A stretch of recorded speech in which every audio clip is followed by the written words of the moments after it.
It is one of Kansas City's first major buildings illuminated by electricity. And now the city's oldest theater kind of needs your help so that it keeps shining bright.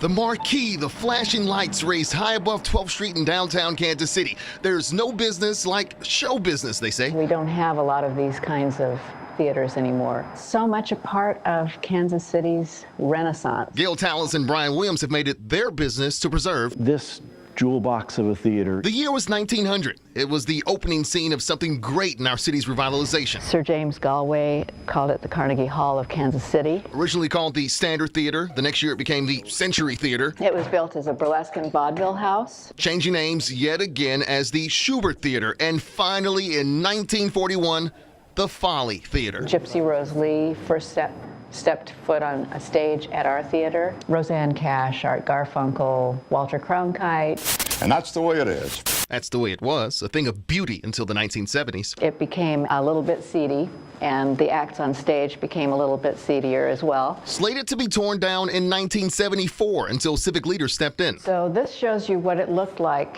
before they saved it. 9.5 tons of pigeon poop in the theater because, of course, there was a lot of broken glass. Walter Cronkite said that saving this theater was a stroke of genius because no other building in this city embodies the spirit and history of Kansas City like the Folly Theater does. But the Folly Theater needs your help to maintain that integrity, that charm.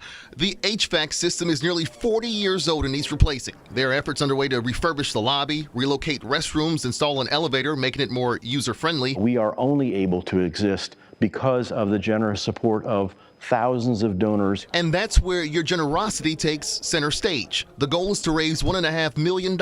Without the Folly Theater, there are so many organizations that would not be able to thrive and express their artistic voice. And without your help, the final curtain call could be here before you know it. So folks, these are just some of the short-term goals. Long-term goals include increasing the theater's endowment to $5 million, installing new seats, upgrading the sound system. For more details on the Folly Theater, a brief trip down memory lane, or to donate to the cause, visit kshp.com and search for this story.